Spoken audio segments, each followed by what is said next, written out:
All right. Today I want to talk about the topic of fear because for the last 7 days, or maybe for the last almost 2 weeks, I have been unable to operate like I want to, and it's been very hard, and this is actually the first time in a couple of weeks that I've been able to properly put myself back into the act of creation. And what better way of coming back to it if not through by talking about the topic. Actually, that's not true. I have romanticized it a bit. I've been sitting here for the last hour thinking about what to talk about, and I guess that fear is just the prevalent topic right now in my life. And so just sharing some stuff that I've been going through, both in the inner world and outer world. The first thing is that, what do I mean by the inability to operate? So I've quit my job to work on something that is very dear to mine. And if you have known my work, if you followed my work for a bit, that thing will be Brightdale, to be renamed to Illegible, but that's another topic for another day. And the reason why I decided to go full time on that, it is because the last time I was in SF, which is around 1.5 months ago, I was talking to a dear friend of mine, and this guy is like 17 years old, and I'm mentioning this fact because I'm just amazed by the depth that this friend of mine has at 17. And so I was telling him that I wanted to raise a small grant fund of 25K, because I believe that one of the biggest things that you can do is to trust and enable people, and by giving even like a very small amount to students, or anyway young builders, so not necessarily students, even if the amount is 500 euros or 1,000 euros, I look at that as a philosophical token of trust, as in, I deeply believe in you, and just take the money and do whatever you want with it. The money is just like a symbol, and of course it becomes useful, but if the person is smart, they will spend that money in a week or 2 or 3 or 4. So it's not really about that. It's about that person going back to class, going back to his friends, her friends, and say, wow, someone has just given me money to do something cool into the world. And I really believe that this thing at scale has a huge social implications. And with social, I mean has huge social game implications, because the moment receiving money for something that you want to do is cool already, but the moment this becomes the norm, then everybody wants to do it. And I always make this example of that for me, when I was in the third year of high school, or fourth or fifth, generally speaking, I guess in high school, or anyway, the moment you turn 15 or 16, I'm not sure how you call that in English, but it's like that person that checks on people, like at the swimming pool or at the beach. I'm just going to call it, for the next couple of minutes, the guard. of the beach. So you can do that job, the guard of the beach, for like €1,000 per month, which is like a huge amount of money if you're 16. And so that was the thing when I was in high school. Like that was the thing that everybody wanted to do, and that really set the example of, wow, this is the cool thing that I'm going to do this summer. Of course, that work, with all, let's say, the respect to it, is a very low leverage sort of thing, no? Like there are so many other things that you can do, and that can be way more important for you and for the world. And so I think that the moment you come back to class and you say, hey, someone just give me €1,000 to, I don't know, work on my blog or work on my software, work on my art project, and you can do the same, I think that will widespread quite quickly, assuming a good enough mass threshold. And yeah, I think they would just push way more people into creating stuff. On top of that, money is not the final thing. I mean, the final thing is what I've just said. A consequence of this, like a great byproduct of this, is that it's very easy to attract people with money because it's universal. But again, money is not really like €500 or €1,000 is nothing, no? And so it's really about putting these people into the orbit of what I want to build, because then I can actually help that person with way more impactful long-term things. Anyway, so this is the context. And I just thought, well, let me just raise 25K, because that would be, €500 to 50 people, nice, let's say, prototype. And this friend of mine, he told me, bro, given your experience, your connections and everything, it is almost sketchy that you're raising that little. So you are either putting that money yourself, or you're raising 1 million. Like you're either doing this seriously or you're not doing this. And that really hit me, because he does have a point, to which I'm connecting to the second part of the story, because this conversation with him was like, I don't know, it was like a 3 hours conversation in SF.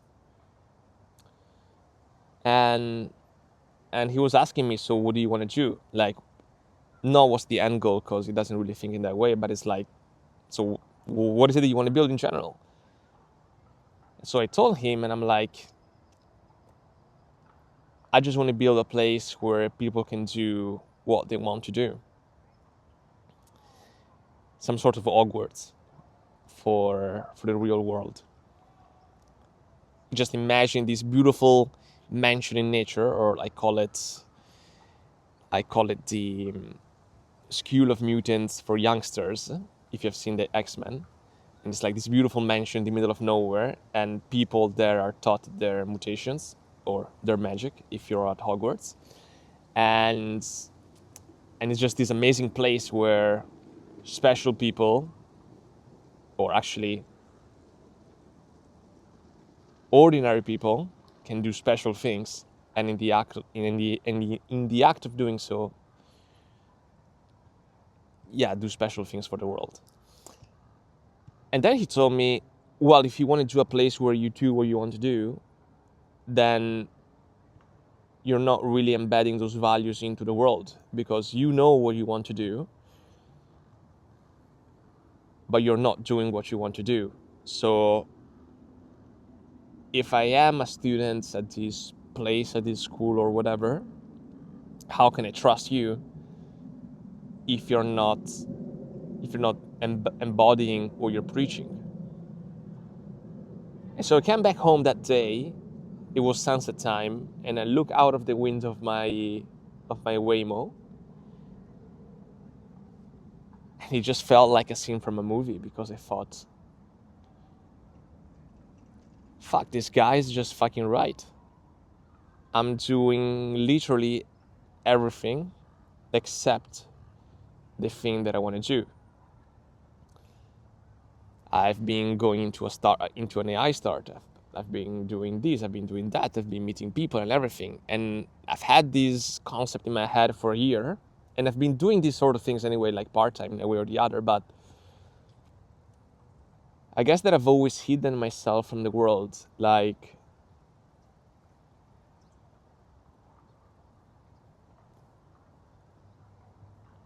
I've never allowed myself to go into that.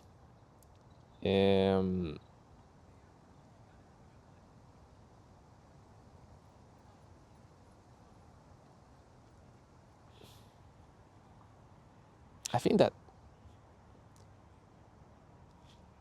I'm not sure if this happened, but I think there was just a kid that was curious and just walked behind me. Anyway, I'm not sure if that's actually in the video.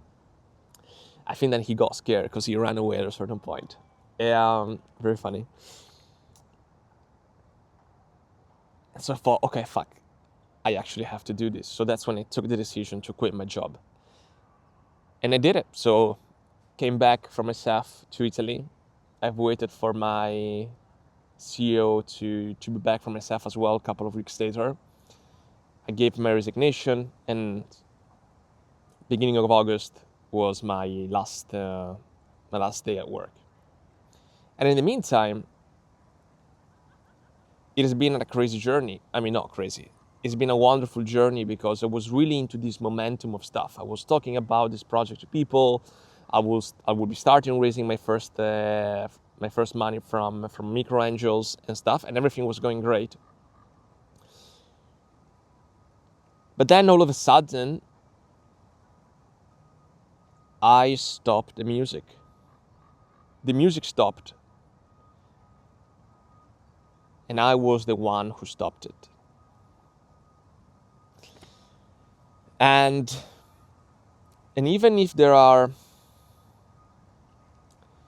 outer world reasons for that, which contributed to it, I've overly booked myself, which is more of an inner world thing, but anyway.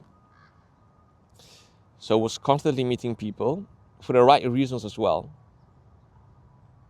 but that left me with no time to myself. I went on a trip to Lisbon, which was amazing, and then I came here as well. And so, yeah, you have those days where anyway, the couple of days prior to that are about, I don't know, meeting friends before you travel for a couple of weeks. And it's about wrapping up the last weeks of work. And you want to do a good job because, yeah, you don't want to leave, what's that say in English? You don't want to leave any papers or stones unturned, something like that. And so, fuck. I just stopped having time for myself. So that was one thing. And I really missed myself. Even coming here to SF, it is the first time that I am experiencing SF. I mean, it's not that I came here like 10 times, but this is my third time in 4 months, pretty much, or 5 months. And this is my fourth time in 2 years.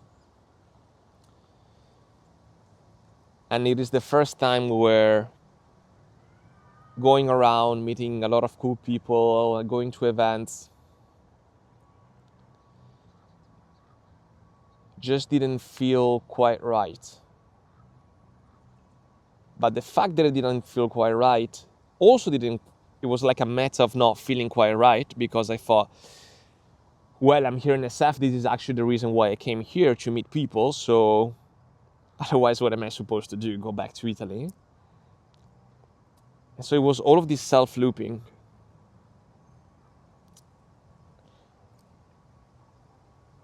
And it was very hard. And in saying so this morning I talked to a friend, and she told me, you're missing the true extreme of a spectrum of emotions. You are like here in the middle, but you lack the ability of feeling anger or expressing your frustration in a proper way.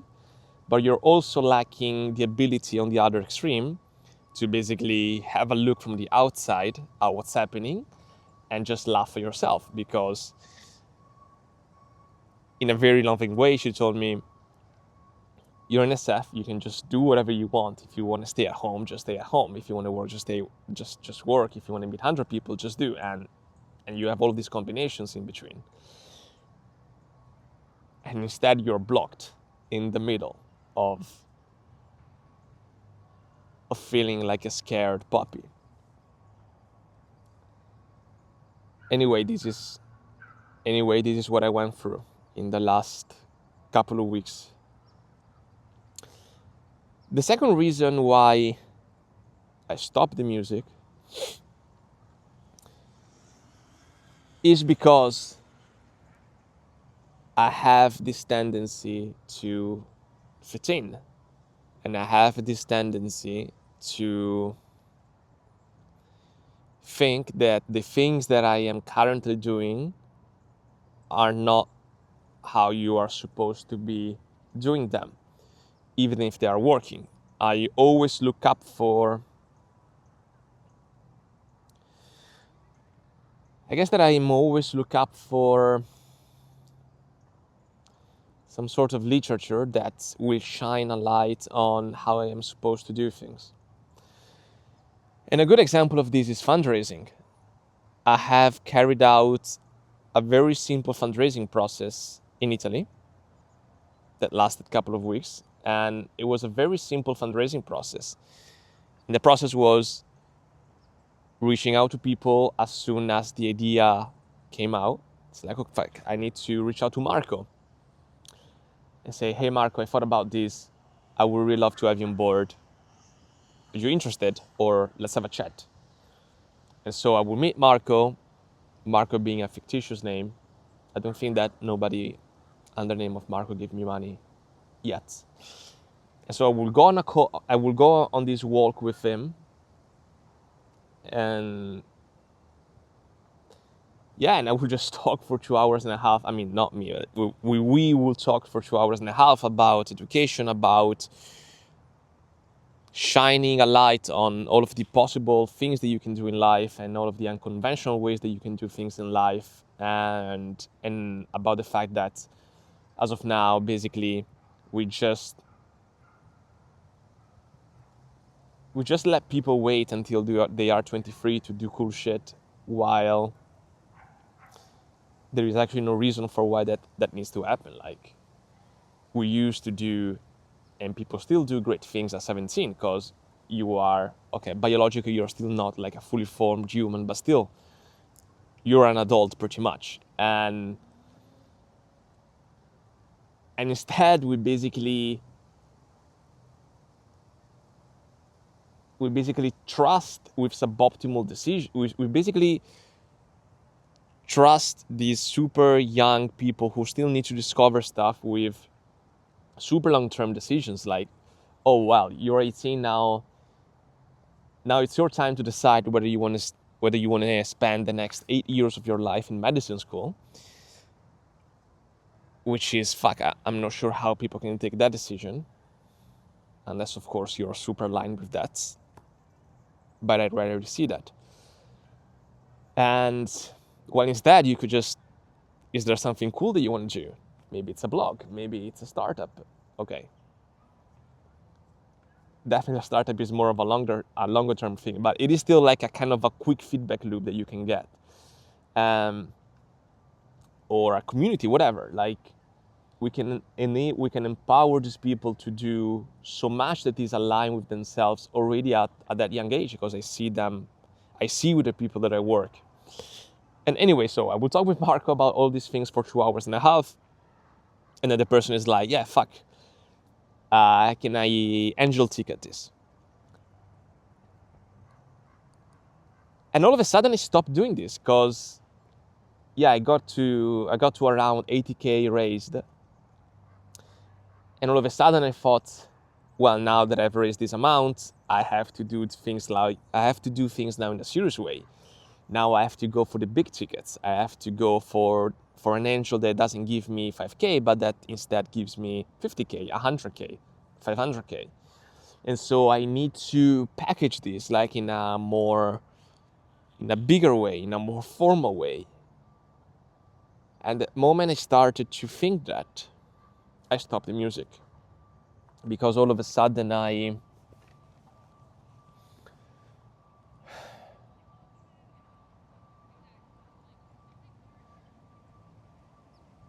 think that all of a sudden I moved the center of equilibrium from within myself to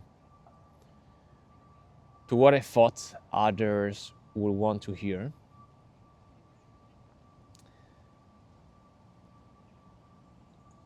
And I think that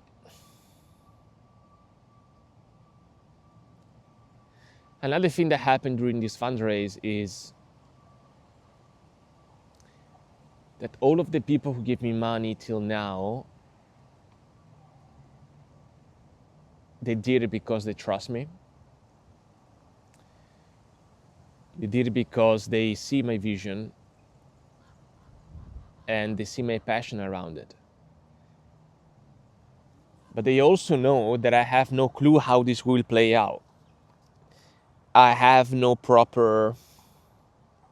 I mean, technically I have a business plan, but it's very long term. Anyway, I guess that my point is the people who give me money till now, in the act of giving me money, they trusted me that I will figure shit out.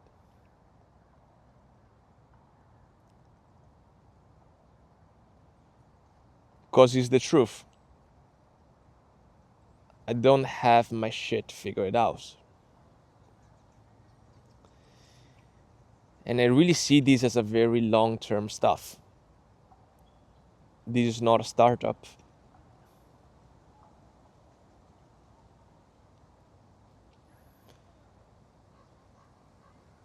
It's something else.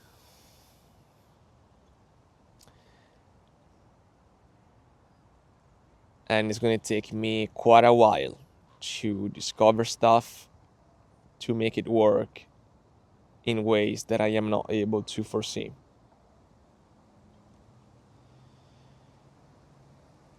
And I think that all of a sudden I started to needing to package this in a way that made extremely sense beyond any reasonable doubt.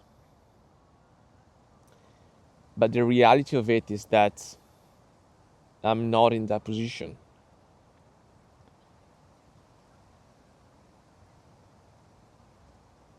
I cannot prove this beyond any reasonable doubt because I have all the doubts of the world. And so in the act of trying to think and behave like as if I had my shit figured out, I just stopped operating.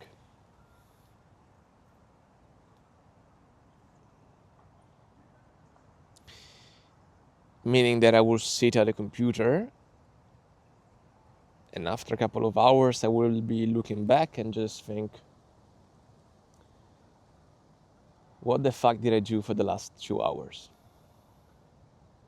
And this will happen over and over again until I would even be afraid of starting work because I wouldn't want to see that happening again. And so I would just spiral down these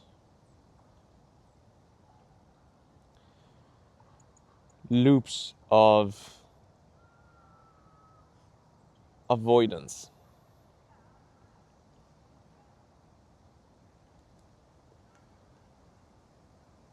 And a point that I wrote before on this paper is, why is it so hard to do the things that you love? Because I know what I like. Every time that I write an essay, I have an energy boost that lasts 5 days, sometimes weeks. Every time that I coach a student, I have a boost that lasts a couple of days and weeks. Every time I publish a video, that also happens. Every time I interview someone, that also happens. And so I I'm not anymore in the position of, well, fuck, I don't know what to do. I need to explore. I actually know what I like to do.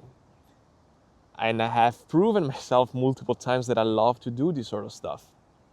Like the other day, I've interviewed someone. He's a 19 years old founder who's building a very cool stuff. Shout out to Daniel. And I wrote in the notes during the interview, joy, because in the process, in the moment of that, I just thought how cool that I'm interviewing this person and that we're having this beautiful conversation. So I know what I love. And still, and I know that I wrote this sentence to this person the other day, and it was, to create is to break the spell. And I know that it does. I know that to create, to put stuff out there for me, breaks the shit. And still, I'm not able to do it. Even today, before doing this, I had a 2.5 hours nap, which I hate. I hate to have 3 hours nap because then my whole afternoon is gone.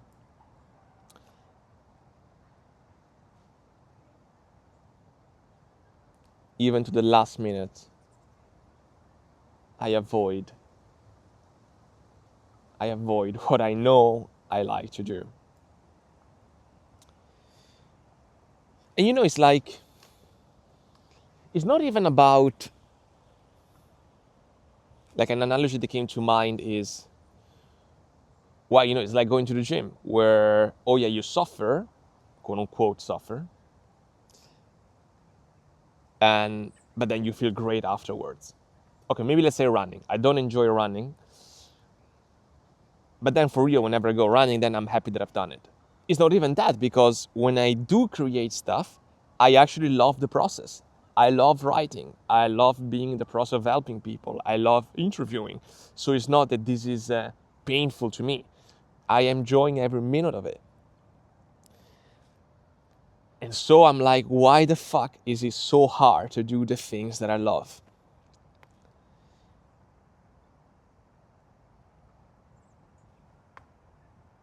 And I don't have an answer to that.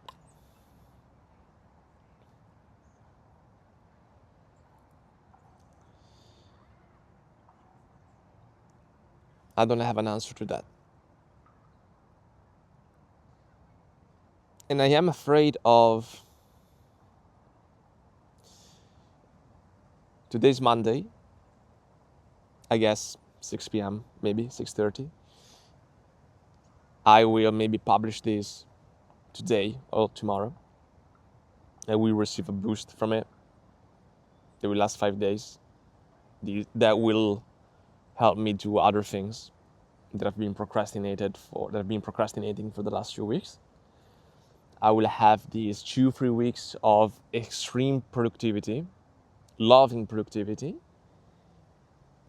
and then something will crack and I will fall back again into just not doing shit for a couple of weeks.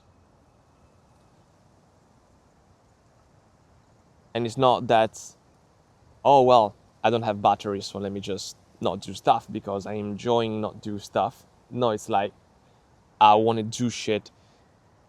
I sit at the computer and I manage not to do shit.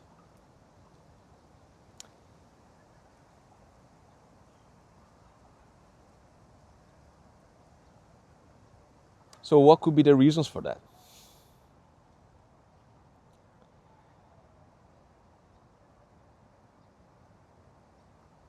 A couple of friends told me, is what I call the package question or the package topic. And I quote this sentence from this friend of mine, shout out to Cheska. Don't be afraid of making something that's yours, not something that has a name. And what she means by that is, I got distracted because, well, I am in a park and rightfully there are people playing with their dogs, and there is someone that just threw a ball at their dog, and I was just afraid that the dog will hit my camera. Anyway, so what she means by that sentence, to be afraid of making something that's yours, not something that has a name, is I know what's true to me, I know what's authentic to me, and of course I can package these however I want it. And with package, everything it goes with package. I mean, well, the name of it, the story behind it. Now it's just like making it legible to the outer world, and that's okay, of course. But what she means by that is, like, this is okay if this is like clean strategy, or like, I don't know, you change the title of the blog because you want the blog to reach more people. That's okay. What she means by that is that I have a tendency of becoming the package. I become the package, and instead of being centered on the actual thing, which is I enjoy recording these videos and putting my thoughts out there. This is the truth. I enjoy helping people and showing people cool stories. That's the truth. Then all of a sudden I'm like, fuck, this needs to be, I don't know, like the new institution for the 22nd century. And I actually believe that. The problem is that I only live in this narrative that anyway doesn't exist yet. It exists only as narrative. And I forgive that I actually live in the day-to-day process of it, which is small things that I do on a daily basis that bring me joy. And so I become very good at selling the ideas. And people see that, like, I'm very good at selling the idea because I love that idea. I love the idea of building an institution that brings humanity forward.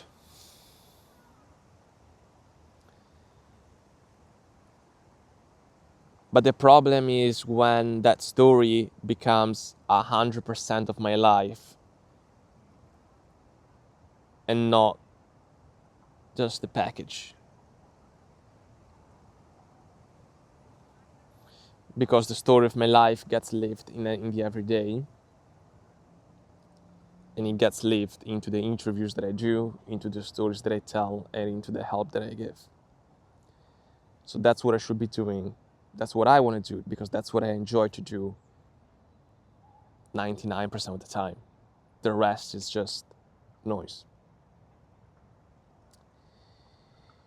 So yeah, I have this huge package problem. Okay, maybe it's not huge, but I have it. And I think that the reason why I have it is because the daily actions look very small. And I don't want to feel small. And so I withdraw myself into the bigger things, into the potential things. And things start to break. Because I am afraid that the work that I do doesn't matter.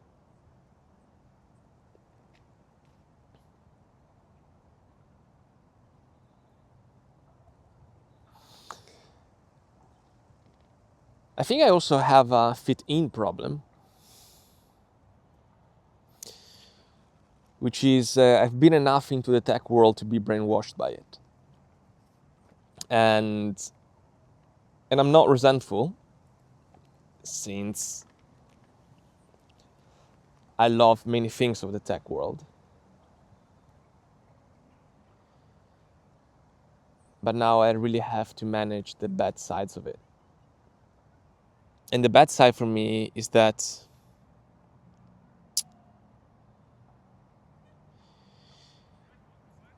even if everybody tells you that you should do things your own way, the whole tech world actually moves in a very, I don't know the term. There is this push toward doing things in a very standardized way. And I'm not putting the blame on the tech world. I am ultimately the one in charge of my own life. But it is a thing that I'm suffering. Not actively, because actually if that was active, it would be easier for me to spot it immediately and just say, well, let me just not do things in this way. But it is true that the reason why I started doing the fundraising in a different way, in a way that in the end is not really how, it's not easy to me, is because I thought, oh well, this is what you're supposed to do. You're supposed to make a list of 100 people and reach out to those 100 people. I think that I am just more of a slower guy. I don't have rush. I need the mind to do this. I technically already have it for the next 12, 15 months, assuming no revenue or no way of making money in any other ways, which is of course very pessimistic. So honestly, I don't even have the rush to, it's not that I need to raise 1 million to get this off the ground. It's already off the ground. So why am I acting in the same way that a hardware startup that needs 5 millions would act? Because I try to fit in. I try to align myself with the literature of how things are supposed to be done. It's very hard to do things my own way. I mean, it's actually easy for me to do it when I'm fully detached from the outcome. When I am attached to the outcome, then all of a sudden everything becomes way more complicated.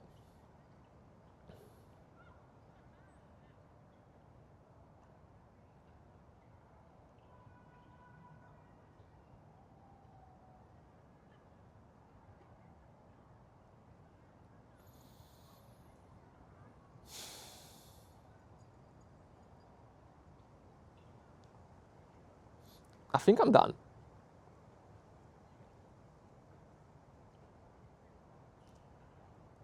I'm done venting. What's next? I think that I need to approach SF in a very different way compared to my two last times in the last 3-4 months. I need to live it my way, which means I need to start enjoying it a bit more. I need to just live here. I'm gonna stay here the whole August, first week of September too. Yeah, I just need to live it as a residence and do the things that I like, which is this stuff, helping people, interviewing people, telling stories on the internet. That's it, and hopefully this act of creation has broken again the spell. And finding the right people that wants to support this mission of mine. I don't think it's really mine, I think it's a mission of the world. And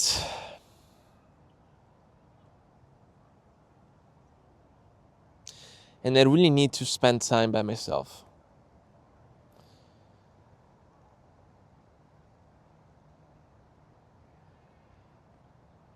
I really need to write down thoughts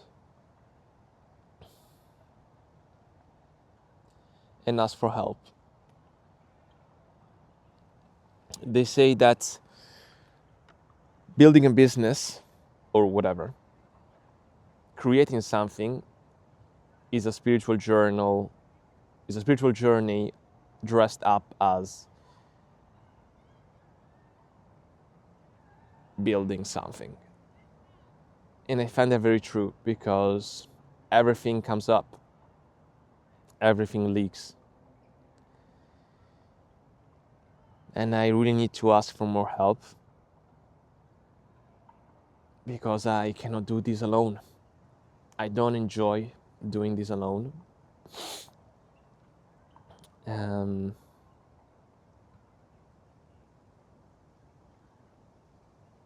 It's very hard for me to ask for help. Even though I improved this by 500% in the last 2 years, there is still a part of me that wants to get 0 to 80 by myself, because I want to have my shit figured out, or doesn't want to look weak. But what if I can ask for help on that 0 to 10? What's wrong with that?